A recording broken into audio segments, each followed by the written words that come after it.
In this episode of the Tiny House Master Plan, we get to showcase a brand new 24-foot long modern Scandinavian tiny house made by my good friends Fritz Tiny Homes.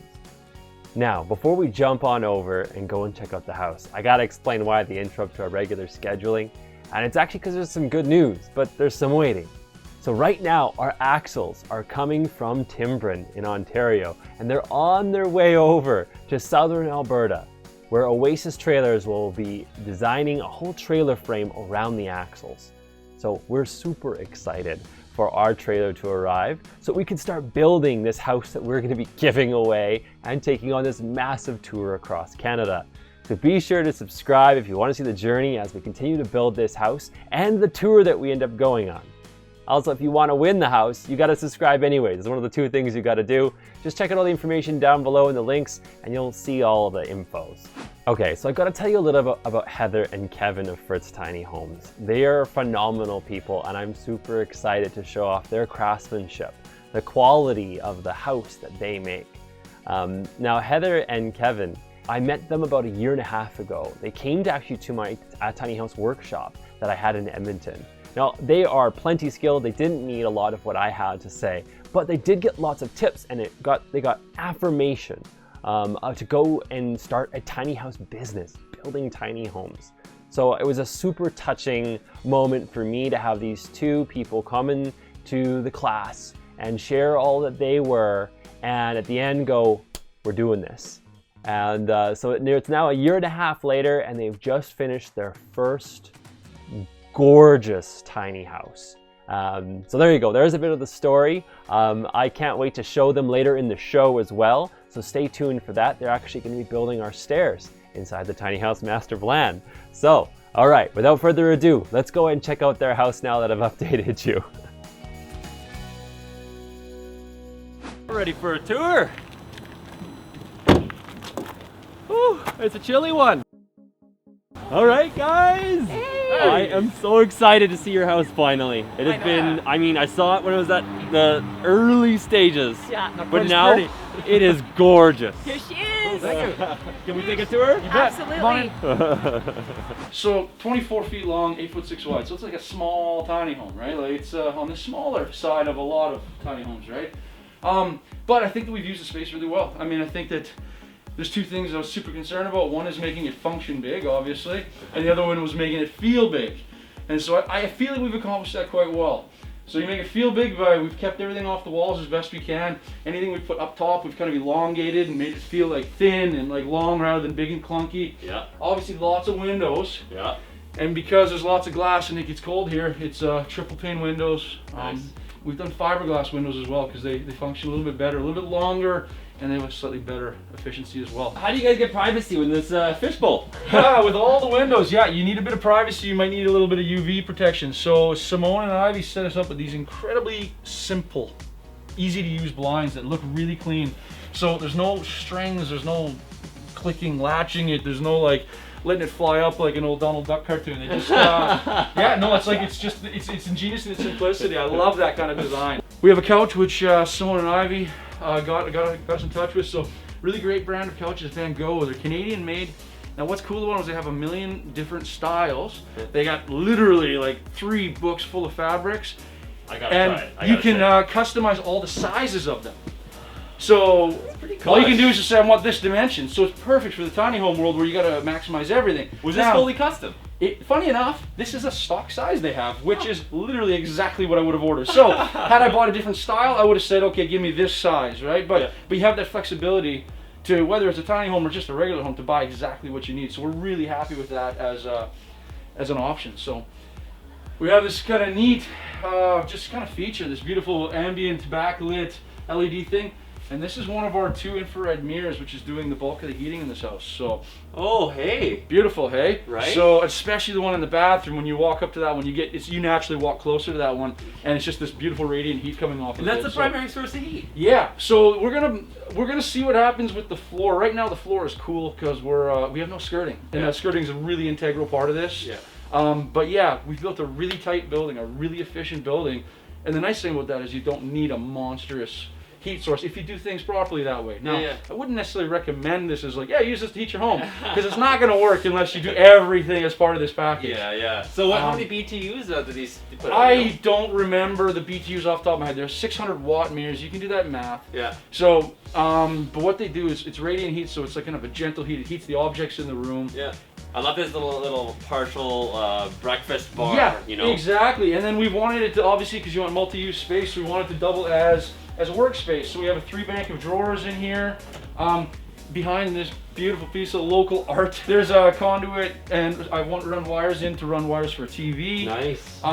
We've also built lighting into the narrow shelving, which is a bit of a challenge, but again, we wanted quite the tight pot light. It is, yeah. Like that is pretty slim. Yeah, and it was a challenge to do, but it's like those little things that I think are worth it. I Yeah. didn't want bulk on the walls. Yeah. I want it to I put something feel similar big. in my roof on my house, but I don't think it's that thin. So they're getting better. Yeah. So yeah, living room and kind of eating area. Again, we have our front hall closet and just some more, just custom storage. In our kitchen, we have a 20-inch gas range, which is nice, and this really cool microwave hood vent. So, really low profile again. Makes the space feel a little bit airier in here, right? Not so clunky, so we really like that. All custom cabinetry. We have our fridge, which is sitting up on top of the wheel well. The higher one. So we obviously are going to throw some storage underneath there, and then you know, but grab what we can, right, when we can. So you could do a pull-out pantry here pretty easy. yeah, we're going to customize that for the customer. We figured that's a bit of a broom closet in there. Yeah. And potentially maybe some slide-out drawers. I got like use it partially as a broom closet, partially as a pantry. So we're going to customize that for her. Fantastic. When the time comes here, Yeah. when it gets delivered. Yeah, so what we have here is our bathroom door. So it slides to offer privacy in the bathroom, and then behind it we're using that space. So we have a washer dryer combo, which is kind of neat. It's a space saving thing. Yeah. It does both. And we have a pantry up above. And that's tight. Like, keep that door there for a second. Like, you look at that. There's not even light coming around that. Yeah, you've got it tight for privacy, and you got it down to every little bit. Yeah, and I wanted this to be really clean and tidy, so I actually I kind of built this rail myself and kind of came up with this on my own. So the other thing we did is, because we don't want to have to pull the whole door out of the way to get to your Cheerios, we just built a door right into the cabinet as well. So just, again, try to make things as convenient and as that's like an optical illusion. Exactly. I mean, at the end of the day, there's some certain things you have to do in tiny living to, like, I wouldn't call them compromise, but these idiosyncrasies in this living, and we want to like minimize that in an uncomfortable way. So that's one way to deal with that. Okay, as you walk into our bathroom here, we have storage built in all underneath these stairs. You know, again, storage anywhere you can find it. Here's kind of your main wardrobe, which where I hang my dresses and whatnot. But yeah, if you come on into the bathroom, again, storage everywhere we can find it. Build it all in as best you can. There's this infrared mirror again, which is really just puts off this beautiful heat. I had not seen this at all coming. Yeah. That is beautiful. Look at the tub and the finishing. Yeah, so we've got a rain shower head built in. Again, LED pot lights, you know, to set the mood if you're going to use it like a spa. We have more storage built in on the back side of the pantry. We have a Rinnai propane tankless hot water heater in this cabinet here. We've done our best to put everything behind doors to minimize clutter. A little more room for storage back here as well. Beautiful. We've done this neat concrete backsplash. So this was a custom pour by a really neat guy named Simon at Phoenix Concrete. So we were able to pour this concrete backsplash. We were able to, you know, match the radius of the tub and do all these like kind of custom finishes. And the way we were able to fit this in a tiny home with the weight is that he fills it with these, for lack of a better term, these glass Rice Krispies, these air bubbles. Yeah. And he fills it with that, and it drops the weight, I believe, like 40%. Nice. And so this whole unit we were able to bring in one piece, and it doesn't put us overweight on our axles. And then we were able to match that to this large format custom tile he poured, and the vanity top as well. So again, these luxurious little things that, if we were trying to do this in a large format home, we're gonna have a pretty good mortgage on our hands. Too? He poured these as well, yep, to match. So everything matches, everything was poured. And he poured me custom size, so 3 across the room. All right, so. And they're big. They're big. They're, I think, the 30 square, I think it is, if I remember right. Regular grout? This is a regular grout in this context. I've used a Tetra, like decoupling, so it's a regular grout, and so far it's moved several times, and it's all played well. So these stairs are a little bit unique with my background. I just really wanted to do something that was a little bit different and obviously effective and space saving. So what I've done is we've done this left-right stair ladder sort of thing. And what's cool about it is it uses up half of the horizontal space of a typical staircase by overlapping these treads and designating your step. So the way it works though is that when you go up, you know, it's quite comfy, but you don't come down it like a ladder. You got to spin around, you got to come down it like a flight of stairs, and that's how it's comfortable. And so yeah, we were able to alternating tread device, I believe. Yeah, sure. There's a different terminology for it for sure. And we were able to then also open this space up visually, although not physically, but visually it widens out this hallway quite a bit. Huge. So, stairs usually always cut off a building. Yes. They take up so much space. Look at how you guys did that so quickly, so transparently, and it's just efficient. So the bedroom, we have our storage built in on either side. We also have little drawers built in on either side. You know, we have this nice LED backlight, which at night is just this beautiful kind of warm glow over the room. So it's just this ambient light, which again, we tried to work with light a lot to make it a very comfortable, livable place.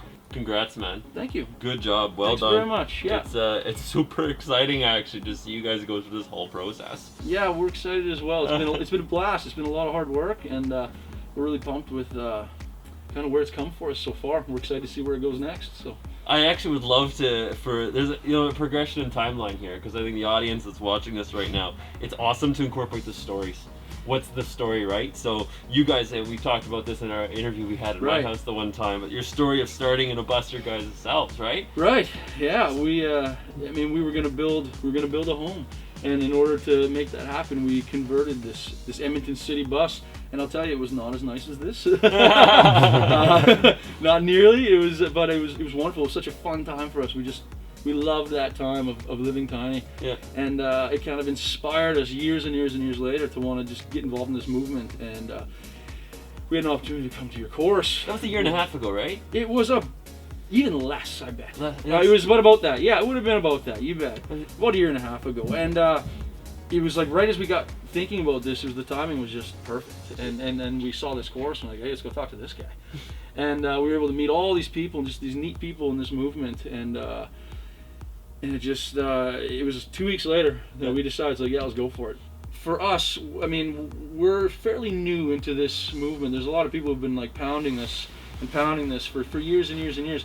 And right now I feel like the timing is it's just everything's so ripe right now. Yeah. Where I feel like it's like, and maybe I'm being optimistic and whatever, but I just feel like there's this it's the right time in history for this to really push forward and really start to snowball. So it's a very exciting time. Good job. You guys did a fantastic effort at the details. Look, like, it's just drop dead gorgeous. I could see anyone living in this house, truly. Thank you. Yeah. It's 24 feet long, but it feels like one of the 36 models, honestly.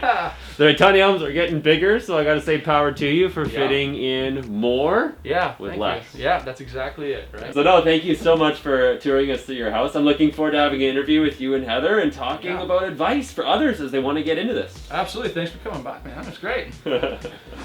Wow, what an amazing house. It was so good to see Heather and Kevin again and see their amazing craftsmanship at work. Be sure to check out Fritz's information down below if you're interested at using a professional builder to get a tiny house. And we'll be putting out more videos actually like this, touring awesome builders and my students' homes. So I teach workshops on how to design and build a tiny house and how to work with a pro builder. So Fritz Tiny Homes is one of the builders who are very happy to take on my students because they know what they want. They're much easier clients to work with.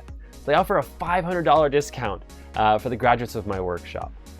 Now, if you like this video, be sure to like and subscribe to see more content like this. We are constantly making episodes here at the Tiny House Master Plan on the design and build and tour of a state-of-the-art tiny house. But in between our production schedule and build schedule, it's fantastic to talk to tiny house owners, answer your questions about tiny house living. Feel free to throw your questions down below, and also show off amazing tiny homes that are already built. So thank you again for watching another episode of the Tiny House Master Plan, and we'll see you in another episode.